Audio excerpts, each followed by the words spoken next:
Hello everyone, welcome to my YouTube channel. তো তোমরা সবাই কেমন আছো? আশা করি সবাই ভালো আছো। তো এখানে দেখতে পাচ্ছ আমরা মেলাতে চলে আসছি। আর এটা হচ্ছে আমাদের কুচবিহারের শিবযজ্ঞ। এখানে হচ্ছে হোম হয় শিবের। তো আমরা এখানে মেলা আগে হতো না, কিন্তু এবার এসে দেখি আমি যে এত বড় মেলা, বাপ রে বাপ! কোনো বাড়ি কিন্তু মেলা হয় না, কিন্তু এইবার দেখি এত সুন্দর মেলা বসেছে। মানে সমস্ত কিছু আছে, সমস্ত কিছু তোমরা হাতের বানানো জিনিস থেকে শুরু করে খাওয়া দাওয়া সবই পাবে। তো এদিকে আমার মেয়ে দেখো সব খেলনাগুলো দেখছে আর এক একটা ধরে ধরে বলছে, মা এটা নিব, মা ওটা নিব। তো ওর জন্য অনেক কিছু এনেছি। অনেক কিছু এনেছি বলতে একটা জিনিস তো নষ্টই, অর্ধেক রাস্তাতেই নষ্ট করে ফেলছে।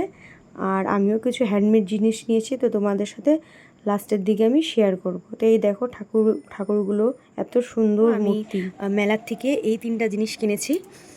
এই হ্যান্ডমেড চুড়িগুলো এত সুন্দর লাগছিল, বেশ আমার ভালো লাগে এগুলো হ্যান্ডমেড জুয়েলারিগুলো। আর এখানে দেখো এই চোকারটা সুন্দর, মানে এগুলো হাতের কাজের না, এত সুন্দর লাগছিল। আর এইটা আমি কিনেছি হচ্ছে একটা শান্তিনিকেতন থেকে একটা গ্রুপ আসছিল, ওইখানে এই 6টা চুটির দাম নিয়েছে আমার কাছে 90 রুপিস। মানে এত সুন্দর লাগছিল, এটা তুমি বিভিন্ন ড্রেসের সাথে মিসম্যাচ করেও পরতে পারবে। তো আমার বেশ ভালো লেগেছে। আমি এই তিনটা জিনিস মেলার থেকে নিয়েছি। ও আর হ্যাঁ, মেয়ের মেলাতে যাব, মেয়ের জন্য কিছু নিব না, হতেই পারে না। আর মেয়ের জন্য এই যে পুতুল, এই টেডিটা এত এত কিউট, এত এত সফট, এটা সফটওয়্যার টেডি। এরকম টেডি আমার কাছে আগেও একটা ছিল, আগেও একটা নিয়ে রেখেছি। তো ওটা খুব মানে নোংরা হয়ে গেছে, ওটা বাড়িতে রাখি। আর এইখানের জন্য আমি এই যে এই টেডিটা নিয়েছি। টেডিটা বেশ একটু বড় সড়ো আছে, মানে বেশি বড় না, কিন্তু আমার মেয়ে এটা নিয়ে সুন্দর খেলতে পারবে। দেখো টেডিটা কি কিউট, কি সুন্দর। আর এই হ্যান্ডমেড জুয়েলারিগুলো আমি ভাবছি যে অষ্টমীতে পরাই যেতে পারে।